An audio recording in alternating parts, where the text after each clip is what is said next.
In software engineering, we are taking chapter number 33, Estimation for Software Projects. The software equation.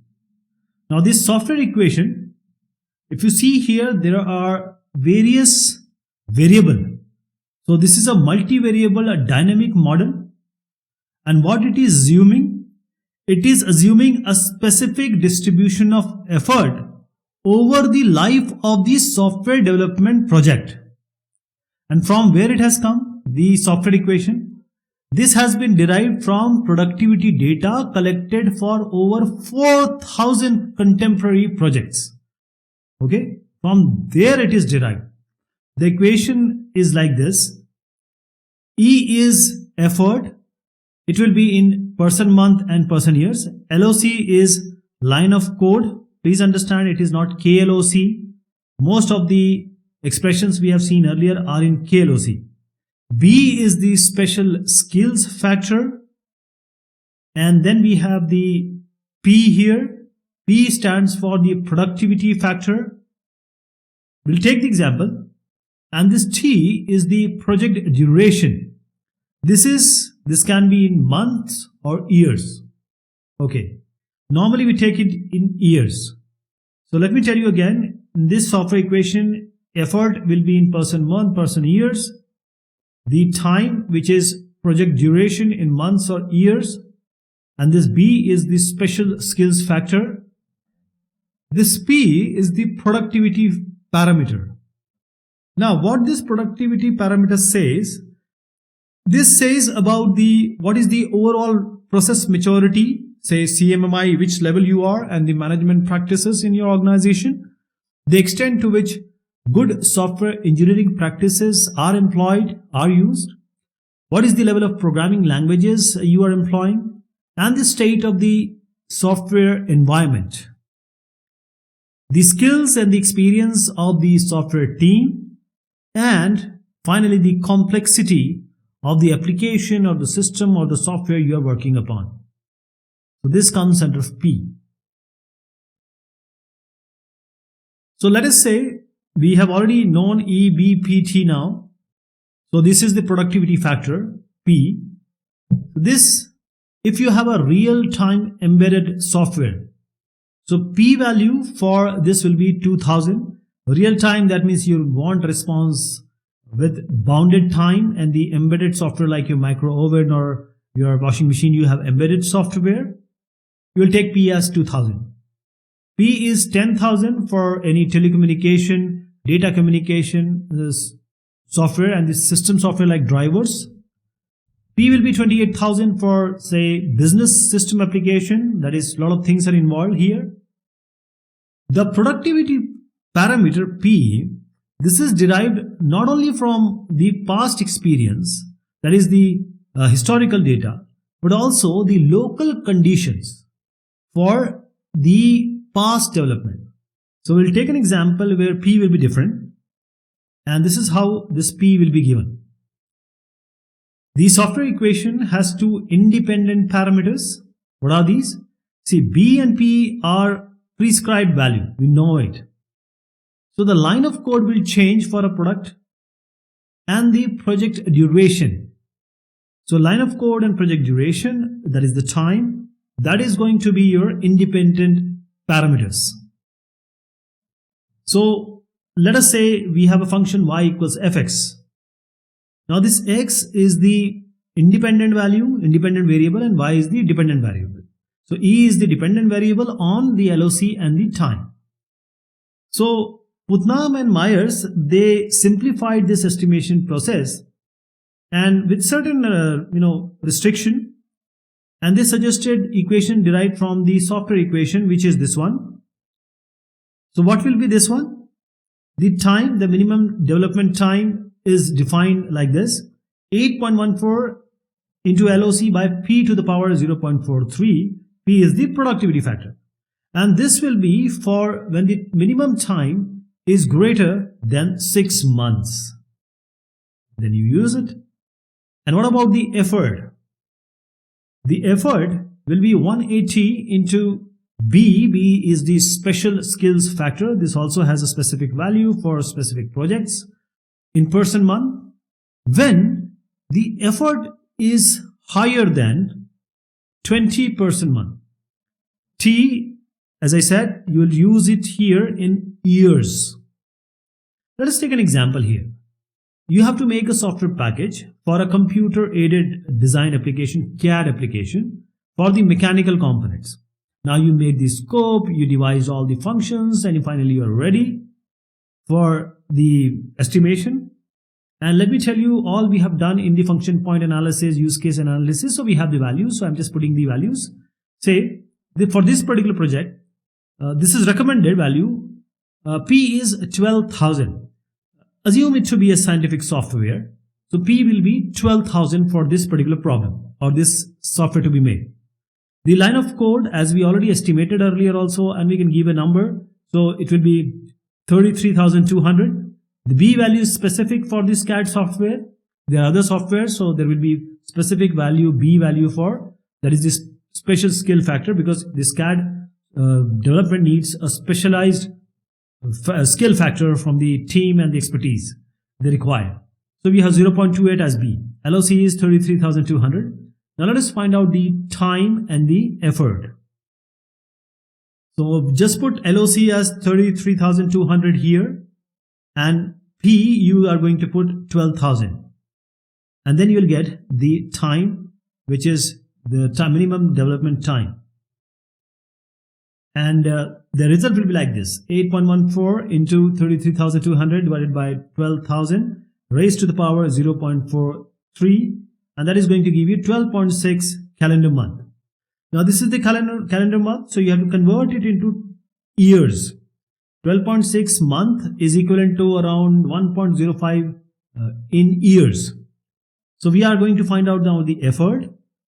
So we have 12.6 as I just suggested. You can just convert it into years, and then you can apply 180 B T raised power 3, all 3 multiplied. So 12.6 is around 1.05. So just put it here in place of time. 180 B is, as I said, 0.28. So you get 58 person month. This is how you compute value from the software equation. Estimation for object-oriented projects. Now, when we have the projects where we are using the object-oriented paradigm, we have classes, object, inheritance, all these encapsulation, polymorphism. So it is worthwhile to supplement or to add the conventional software cost estimation method. We have already used the FP method, function point, the use case point, COCOMO. There are so many methods we have discussed. And we can combine this with a technique designed explicitly for the OO, object-oriented software. So Lawrence and Kitts, they suggest a certain approach, how to do this, how to estimate the object-oriented project time, effort, and the duration and the person month, of course, the dollars. So first, using the requirement model, first you have to develop the estimate using the effort decomposition, FP analysis, etc. Then you will use the requirement model. Then you'll see how many use cases can be formed. And then we have to determine the count of these use cases.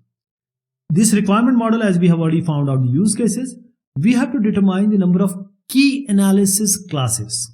There are certain key classes, there are certain supporting classes. So say you have certain number of key classes.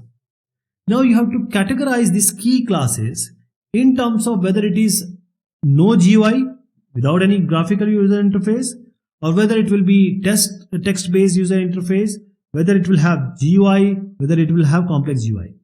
So this analysis classes will have support classes. How to get the support classes? You have to multiply the number of key classes in the categorized way from no GUI to complex GUI and multiply it with a multiplier. Okay. Say if you have, say, analysis classes, which is GUI based, how many classes are there?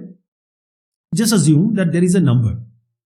So in order to get the support classes, you have to multiply 2.50 with that number of analysis classes.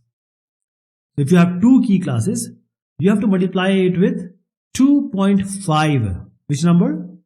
This is the multiplier. Same you have to do with other analysis classes defined into category and then multiplied by the multiplier which is given in this table, and that is how you get the support classes.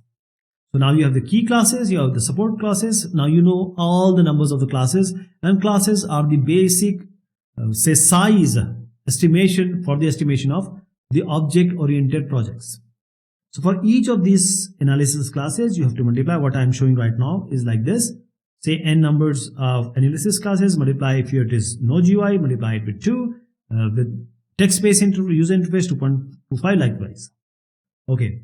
Now when the classes are being known, you have to multiply it with that is the total number of classes had to be multiplied by the average number of work units per class. Now to get this.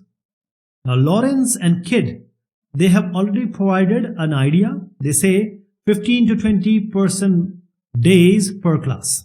So multiply this class with either any number between 15 to 20 which you see is better for your particular project. And then you can cross-check the class-based estimate by multiplying the average number of work units per use case. So this is how a very easy method to find out the estimation of object-oriented projects, basically based on the number of finding out the number of classes. Estimation for agile development. Now agile, everything is very fast. The time is less, and you have to just roll it and give it the product multiple increment multiple times. So because the requirements of this agile project are defined by user scenarios, you can call it as user stories in some of the agile. Normally we don't make the SRS like we do in the waterfall or spiral, etc. So you have to actually go for user stories, user scenario. So in extreme programming we call it as user stories. In Scrum we call backlog, etc. So this is the extreme programming stories. You just assume it to be user scenarios. And this because the requirement is so fast, so we can develop an estimation approach which has to be informal. Agile is a kind of informal approach only, reasonably disciplined and meaningful, and finally with the context of the project planning, for each software increment we can do this informal, reasonable, disciplined and meaningful way of estimation approach. Now how do we do this? First, let me tell you, there are multiple different agile estimation techniques, and they have been developed: planning poker, t-shirt sizes, dot voting, the bucket system, large and uncertain small, affinity mapping, ordering method. There are different methods. So agile project estimation uses decomposition approach. First of all, each user scenario or user stories is considered separately for estimation purposes. Now this scenario is then decomposed into software engineering task. The scenario will be divided into what kind of software engineering task we are going to apply here. Each task has to be estimated separately. That is, estimation can be done based on the historical data. You can also use the empirical model. We have already seen the different kind of empirical software equation, COCOMO, etc. Or experience also. Okay. Now once this is done, you can also choose an alternative. Volume of this scenario. Now this is quite, we have seen in earlier discussions, estimated in terms of LOC and FP function point sizing parameters. You can use that also. Or the volume oriented measures like the use case count. This also can be used. Now the estimates for each task, we have done already that thing. They are added, they are summed to create an estimate for the scenario.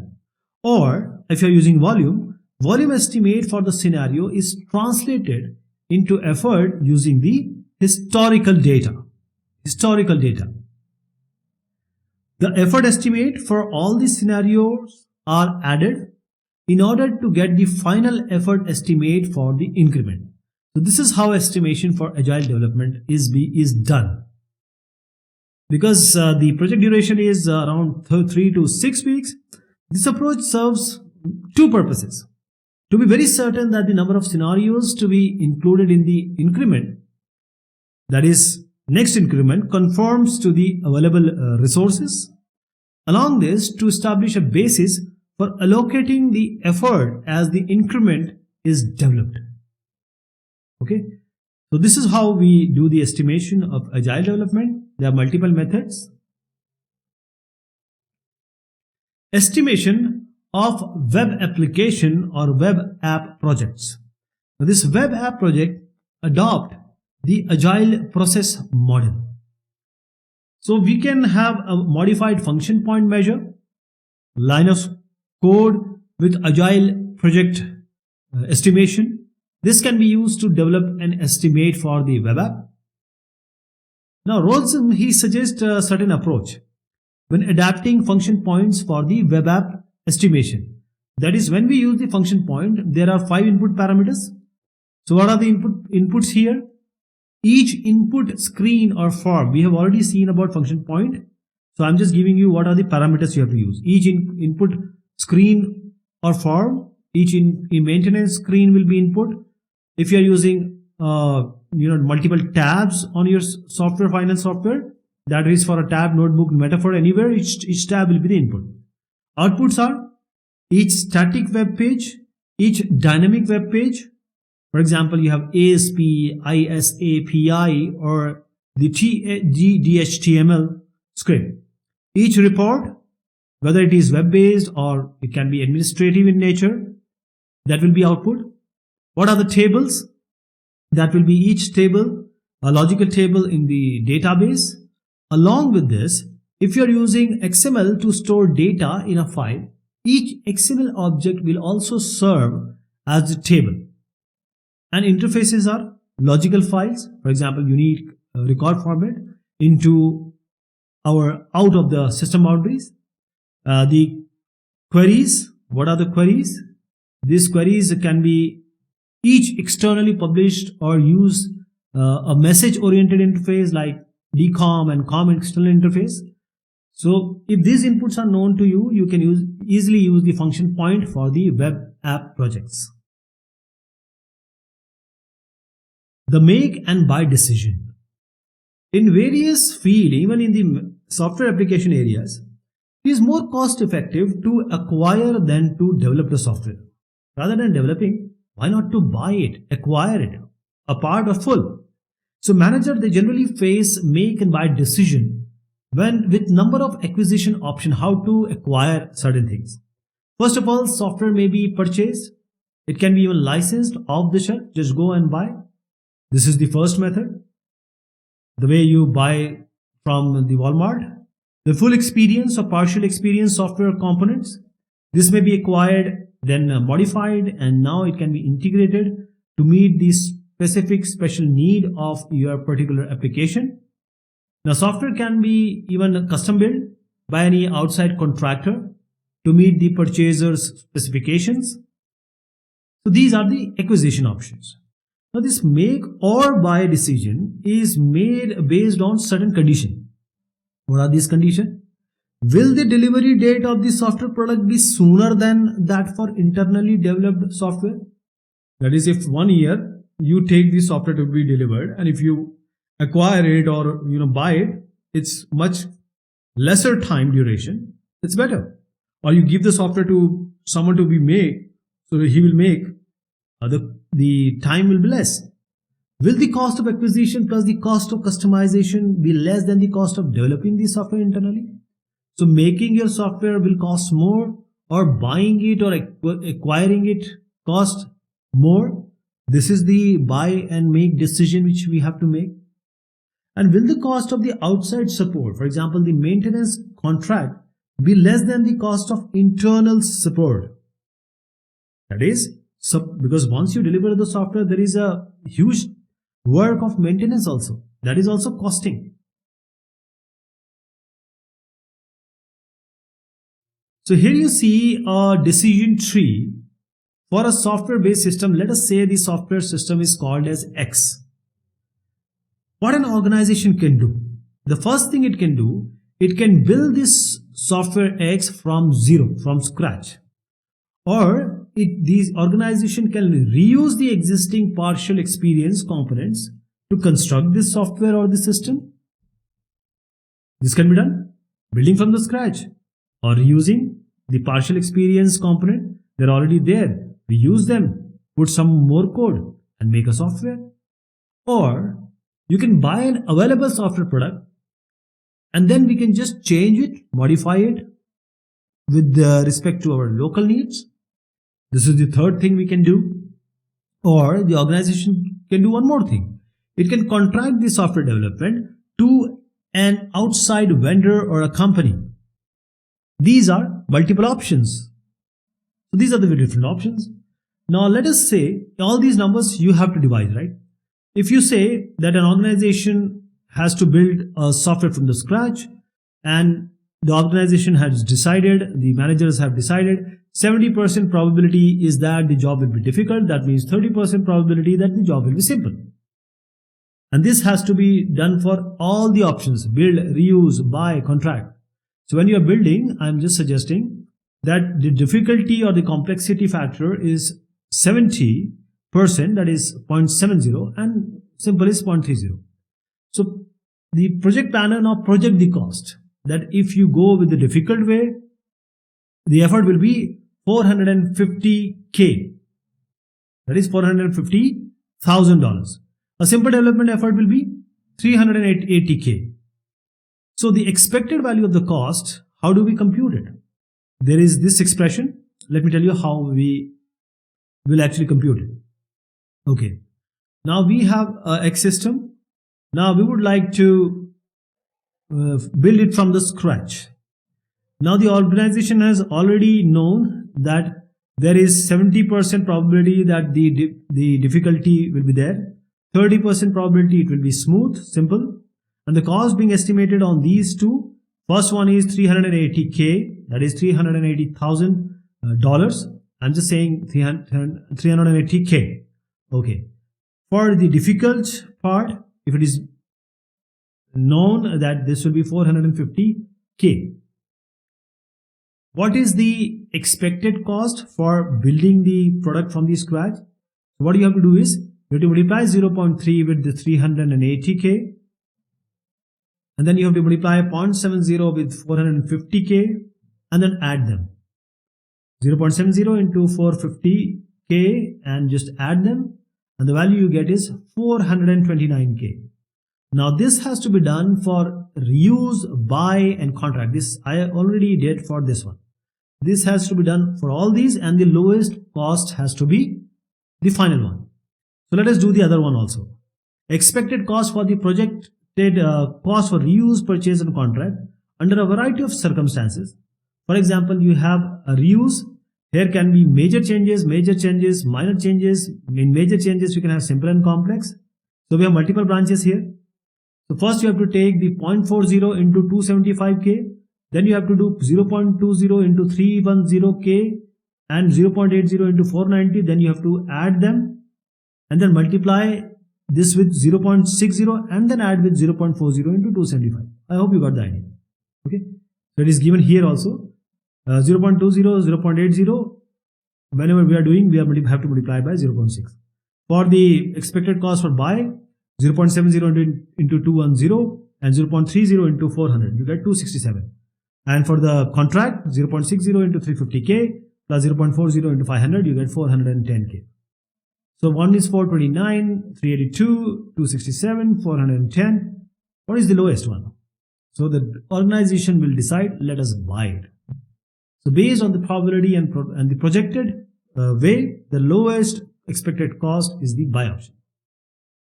Now all this is said and done.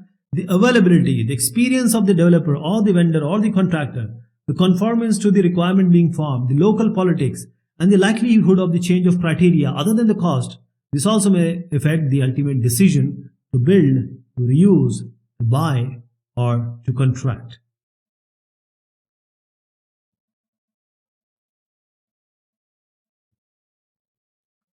Outsourcing. Outsourcing is giving your task or work to some other. Subletting, contracting, giving, renting, like this.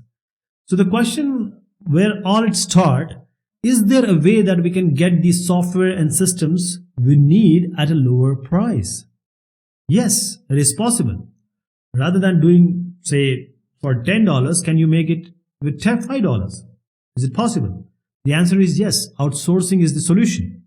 So outsourcing is a software engineering activities. These are contracted, given to a third party who does the work at lower cost, and hopefully we can just hope that he or she, that is the company people, they give you higher quality.